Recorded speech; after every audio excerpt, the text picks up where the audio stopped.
why we decided, okay, let's make the topic of the day from death to innovation, because it literally letting go of the old is the process of, then transforming as an organization, as a society. And what's very interesting in many traditions, like when you see indigenous traditions, for example, they have integrated death so much more for them. It's even an initiation process. That's why they have several rituals that actually lead you to this place of death. Because what death means, let's say I have to shift, become a different person.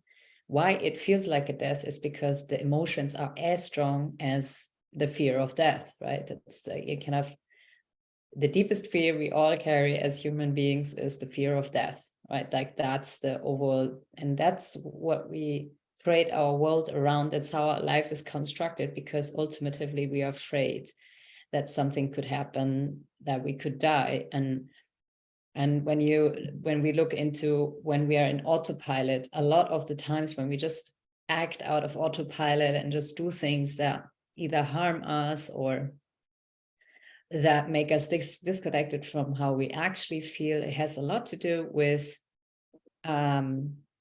this fight, flight, freeze mechanism inside of us that ultimately is a survival mechanism. So we want to survive. So it's all about survival. And this is one of the deepest instincts. So right now, what we see in organizations, what we see in this society, there's a lot of this survival fear, right? And what do we do when we're in survival fear? We start running even more, right? So a lot of people stress themselves out even more. They work even more. In companies, what we see in organizations, we see people are pushed to do even more and overwork, and they're already like at the edge, but it's like the crisis is coming. So we have to keep running. And, or we freeze, which means we see ourselves and we don't do anything. Right, we can't even get anything done. We feel like, oh, I want to do this and this, but we are not capable of doing anything. Or we retrieve. So when we are like in this freeze and flight mode, when we just flee it, So what I find interesting is in modern spirituality, a lot of people, go into, I want to awaken, but it's a lot of flight in it, which means we just want to be in this happy world where everything is perfect. And that's, again, an escape. It's not really being with what is. It's more like we built this dream world that is just so much nicer. And then we don't have to cope with what's happening day to day in this world and this planet. So we cannot just disconnect ourselves from it. So all these different, and it's the same thing in companies. A lot of people go to work every day and they're just like in this flight, which means they're just doing these things, but they are really not in it. And they're going from one task to the other, from one achievement to the other, because that's in a way how we can flee what's actually happening with us, inside of us. And one of the things is that it's deeply painful what's happening in the world right now. So if we drop into it, wow, it is painful. So how do we deal with that pain, knowing that it's there, without escaping, without fight, flight, freeze? The first part is to understand, wow, I'm in this death process and it's scary like shit. And to first of all see, oh, I'm in this transformation process. That's why we wanted to talk about this, because once we know it, it doesn't have the same power over us.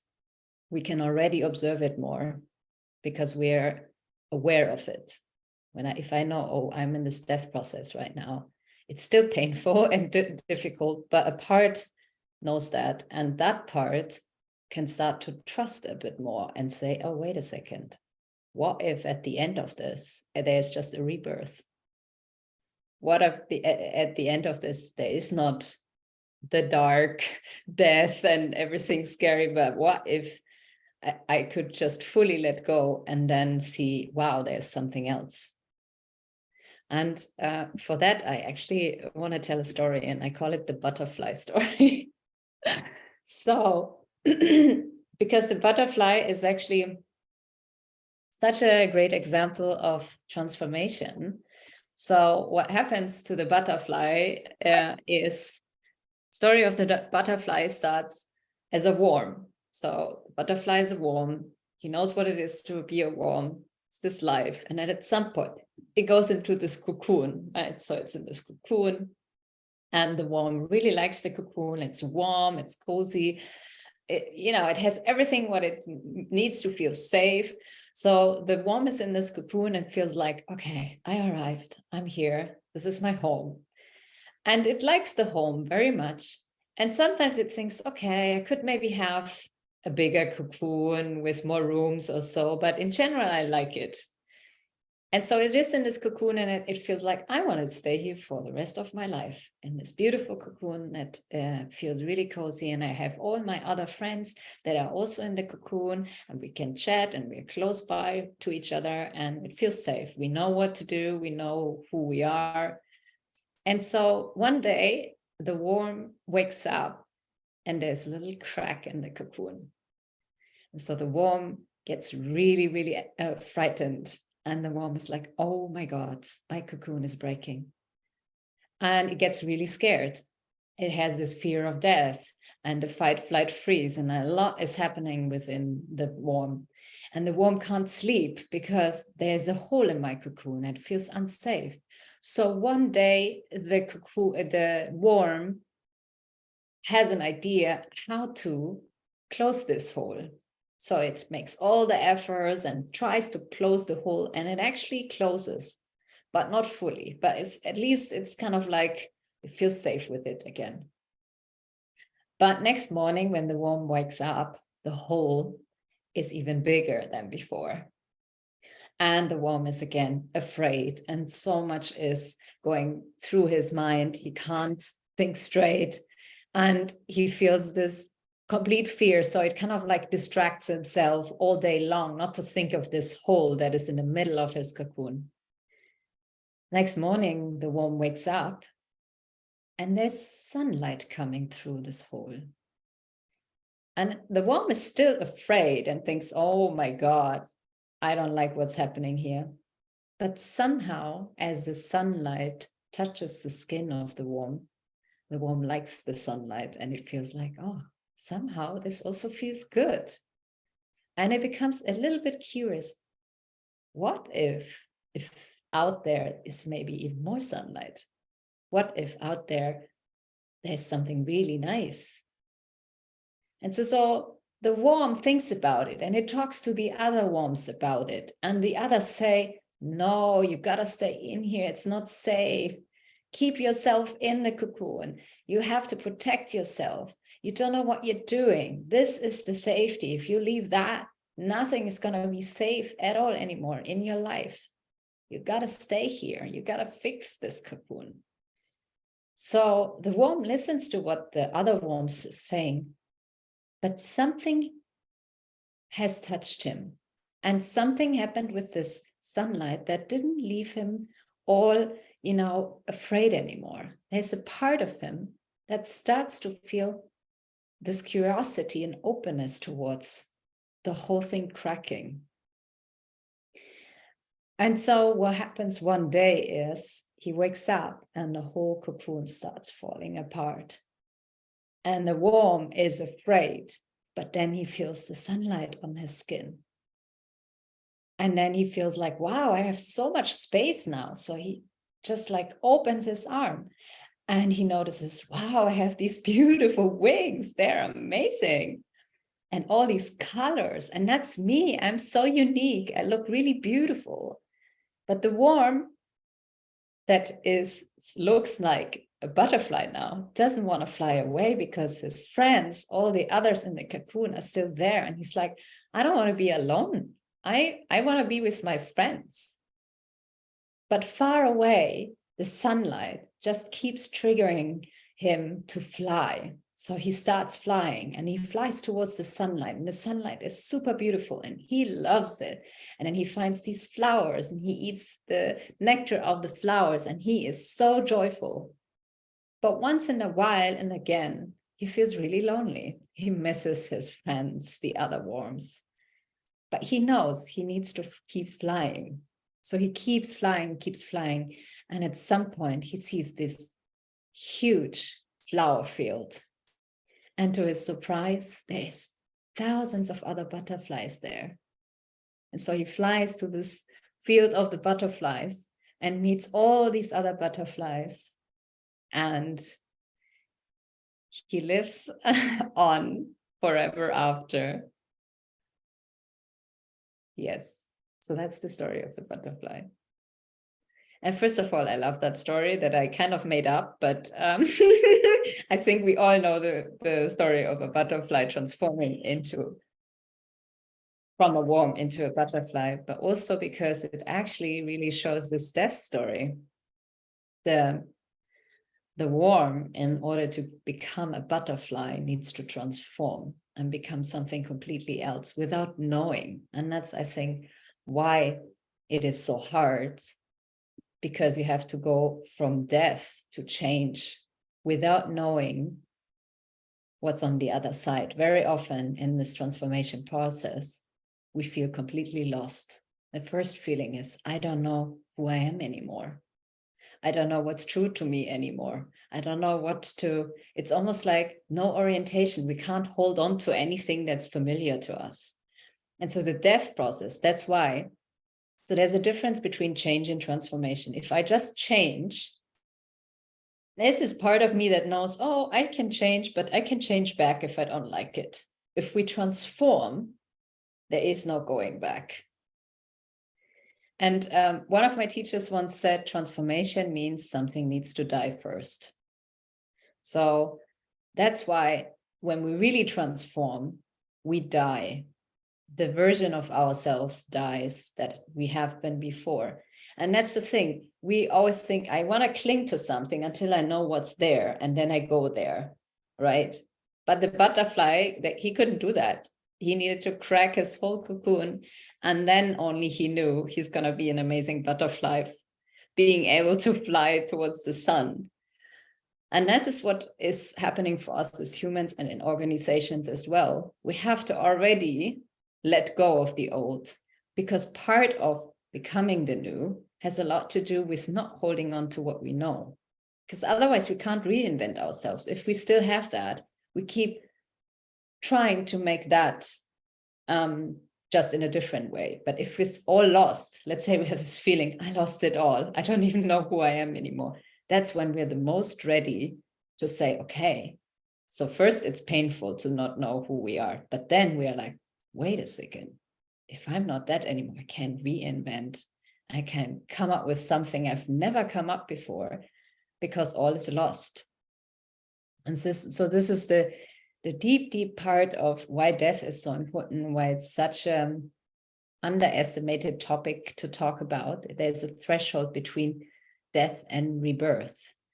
And of course, in the society, if we just go to the topic of death for a moment, we are all also scared of death in general. When someone dies, really dies, there's a disconnect between, the dying and the death process, because for us, it's just a scary thing because we lose someone, right? And this goes to the idea that after death, everything is over, right? But what if we just transform into something else, whatever that is? The Buddhists, they believe in rebirth. So for them, the only thing it matters for them when they guide people through death is what's the energy of the person before they die. And they want to make sure they are leaving on a high note, because they believe when they leave on a high note, when they reincarnate on a higher vibration. And they will have a life in a higher vibration. So this is kind of like, obviously simplified what the Buddhists think, but it's very fascinating to think like that. And it's very fascinating how they guide people through death, because it is a miracle. It's a beautiful moment when the person passes. And kind of we, in our Western society, we can't completely miss out on the beauty of when someone is between two worlds and then passes. What a beautiful process this actually is. And so the whole narrative around death is very much, we don't like it, we don't want it, let's not talk about it, let's just move it very far away from us. And as long as no one dies who we know, we can just, pretend death is not there. While when we look at it from like indigenous eyes, it's a cycle. The cycles are always death and rebirth. And what they do differently that we do in the West, they have these initiations. So for, let's say, when young people go into adulthood, they have these initiations where actually those young people do certain rituals that also help them, to step in the new. So if we have a ritual, then it's more clearer, oh, something is changing here. It's not just a weird thing that I don't know what to do with it, but we have a bit of orientation. Of course, something is changing. I'm entering a new phase of my life. They also have these phases for elderhood. So when you go from being an adult into elderhood, and all these different rituals give them a little bit of orientation. We don't have that. And of course, in organizations, we don't have that at all. Like it's not present. And funnily, I think one of the most important things that organizations need right now is to be capable of dying and letting things die. Also within an organization, not to try to say, okay, how do I keep this project or this company alive? But the question would rather be, what needs to die for something else to be reborn? But if we hold on that it needs to be exactly like this, just that we have more money again, we go through crisis, but when we come out of the crisis, it's the same, just without the money crisis. Then we stick to the same thing, trying to just move it towards the future. But if we can let go, if we can let it die, we might reinvent ourselves as an organization completely. And actually, Angel and I, we went through multiple death processes during the last 3 years because it was just full on. And we felt like we can't just keep going like this. Something else is asked for. So we died and died again and died again as an organization.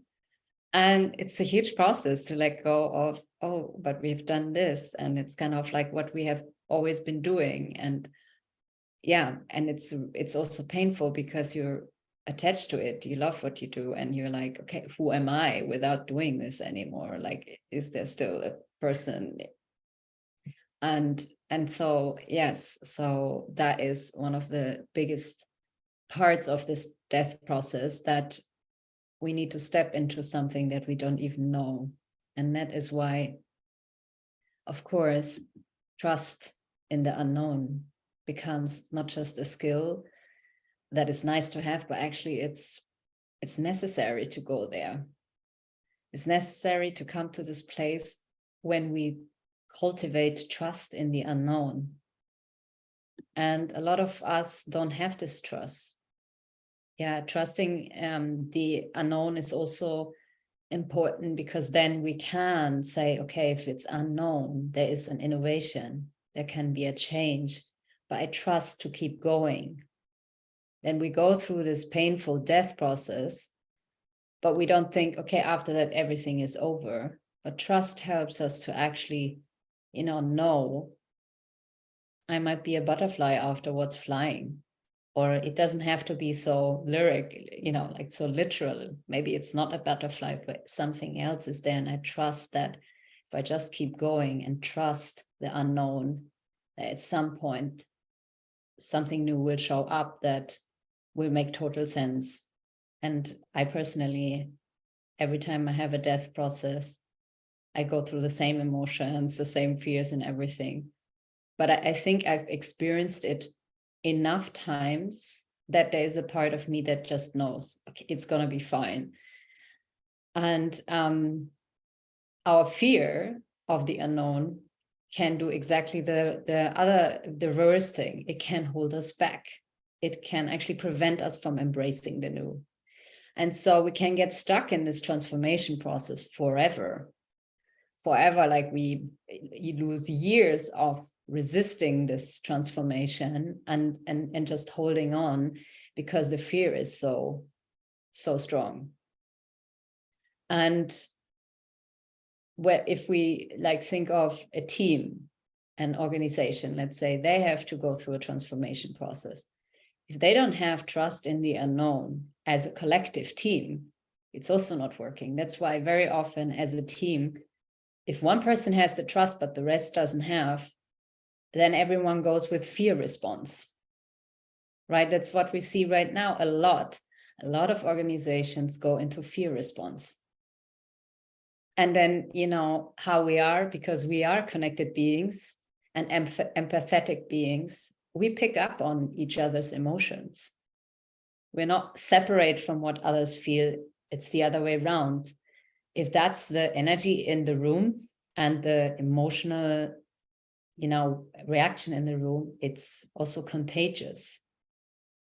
And so trusting the unknown is something we have to cultivate for ourselves, but also knowing how important it is for transformation. It is also important as a team, as an organization, to cultivate this capacity to trust the unknown, to cultivate also the awareness, because how do you cultivate this as a skill? The first part is to be aware. Right now, I'm in my autopilot and I'm in the fear of the unknown. Right now, I'm holding on to the old.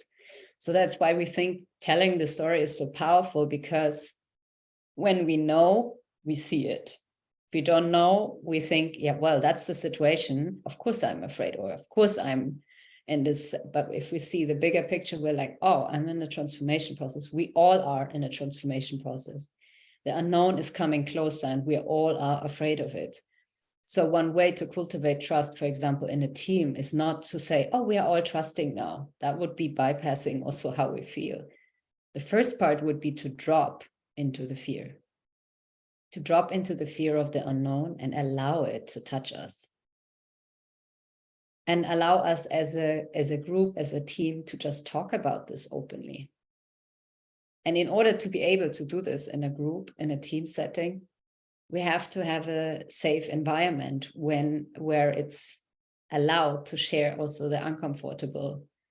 And why a lot of people don't do it, especially in organizations, but also in general in society, is because we don't want to look weak.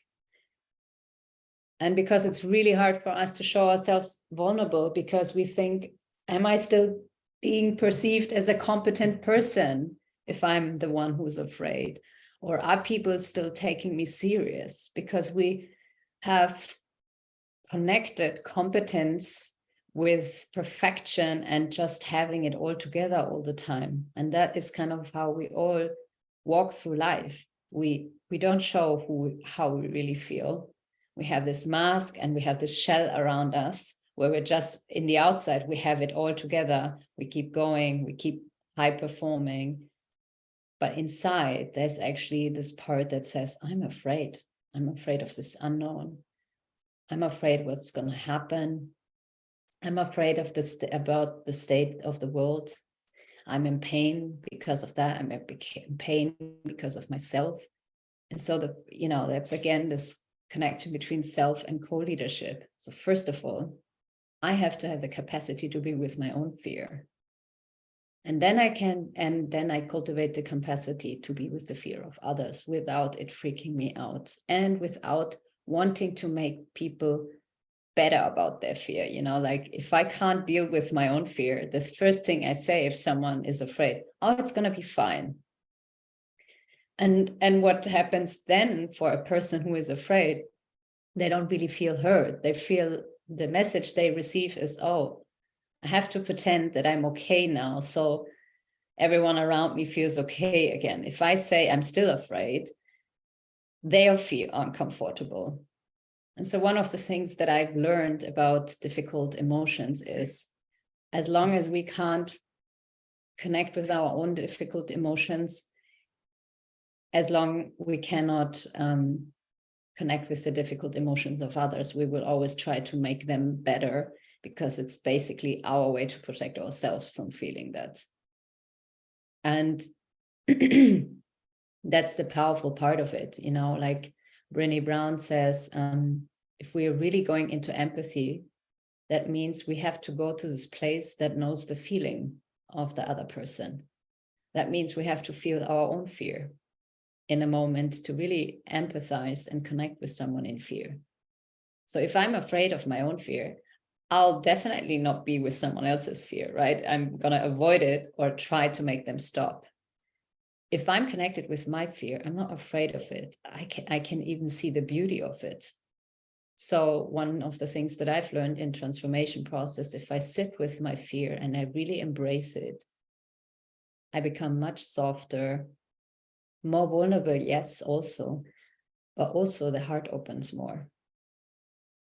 So something about the heart staying open while things are difficult that, yeah, makes our capacity for just being open and lovable and loving at the same time. My shadow work teacher calls it keeping the heart open in hell. He calls it very drastically, but it's actually true, because I say to him, okay, now I'm feeling all these feelings and I'm feeling what's happening in the world. It's so much. And he says, yeah, that's exactly the training. What we train here right now is how can you keep your heart open in hell? That means you still feel what's happening in the world, but you don't get absorbed by it, but you're not bypassing it. You're not pretending it's not there, or you're not bothered by it. So you're involved in it, but at the same time, you don't get caught up in it.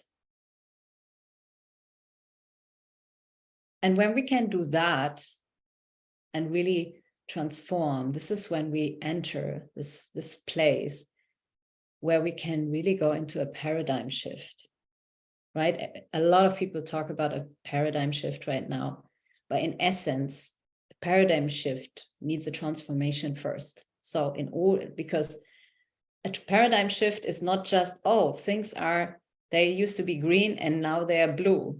It's much, much more than that. It means there's a death process. So we can reinvent something we haven't even known before. We didn't even know was existing before. It's something that cannot come from the same level of consciousness that we had before that process, which means we have this inner transformation and the collective transformation. And then we have a different consciousness, a different awareness. And from that, the new paradigm can be built. And that's why it's so important to let go of the old, because otherwise we can't think the new, because we're still in the old consciousness. So that's kind of like, and for me, the new paradigm is actually really reinventing the world in a way of how can we co-create with each other collectively, be more aware, more present with what's happening, what we're creating, what we're building, the kind of world we're building, social justice, planet regeneration, connection with the planet, just like understanding how much we are connected with everything in this planet. And the paradigm shift also means a different way of relating with each other, beyond power and beyond controlling each other, or someone is the victim and the other is the perpetrator, or all these dynamics. So also interacting with each other from a place of consciousness, which means we own our own part in what happens in a difficult situation with someone else. That also, you know, the thing is, as an idea, it sounds really nice. But again, if we haven't done the death processes, we will still use the old dynamics because we haven't learned a new way. And that's why it's also not something we can think our way into. It's actually a process where we have to embody this. It means we have to learn over time how this different way of being looks like and different way of interacting with others. So it's a journey, and it's almost like learning a new language. I call it like this, you know, we think we are like, so if we imagine a new paradigm would be a French-speaking country, I'm just like, we're all French-speaking butterflies in the new paradigm. So if you and I, we would eat a croissant from now on every day until the next 10 years, we would not speak French. We would maybe feel a bit more French. Maybe we would even have this notion of, yeah, I feel like I'm in front of the Eiffel Tower. There's this French feeling to it. I sometimes have it when I eat a croissant. I feel like I'm in front of the Eiffel Tower. I remember being in France and stuff, but I still can't speak the language. So mindset shift is, I understand that I need to speak French in 10 years, but it doesn't do anything. The only thing that does something is if I say, okay, I have to speak French in 10 years. So I have to learn the language, I have to learn the vocabulary, and I have to use it.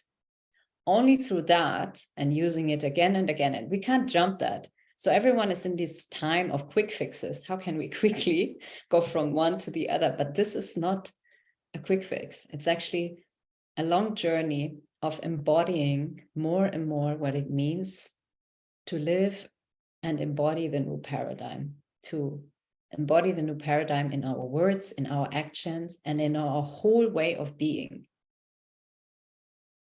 And that is, a huge step. And the ones who haven't started doing it yet will not be able to speak it in a year. The ones who have done a lot of work around it will maybe already start to speak it, and then they can start to build the new already. And then it's a process over time that we all get there. And I think the difficulty right now with organizations and individuals is how to get people into that, because it's not something you can force someone to do, right? Because if I don't want to transform, you can't force me. And it's not something to push or to say, okay, now it needs to happen. But what sometimes happens that catalyzes that is difficult situations. So very often when people have a really, really difficult situation in life, let's say a death in the family or a health issue or something that really wakes them up, somehow that catalyzes the inner transformation process. And it's similar to organizations. Crisis catalyzes the transformation process, right? Like there's a saying that says there's two ways how we transform. One is through pain. The other is through inspiration. And I don't know how it is for you, but for me, pain definitely still works better. When the pain is big enough, you can't hold on to it. You have to, there's no question about that. But of course, the ideal way to transform is that we stop waiting for the pain to be big enough, but start to see the signs earlier. So then we can start transforming so as soon as we understand that all the pains of transformation are just helpers to show us that it's time to go to a new thing again. And then we can actively go towards it, and it wouldn't be so painful. If we keep holding on to it, sometimes life gives us a hammer that is strong enough. And then when we look back, we're like, oh, I always knew something wasn't okay about that. Like when we're in a relationship and we actually know for a long time it's not working, but we stay in it for 3 more years because we don't want to see it or something like that. And then looking back, we're like, I've known it so long. Why did I not act on it? Why did it have to blow up until I was finally ready to say, okay, let's do something about it? Yeah. So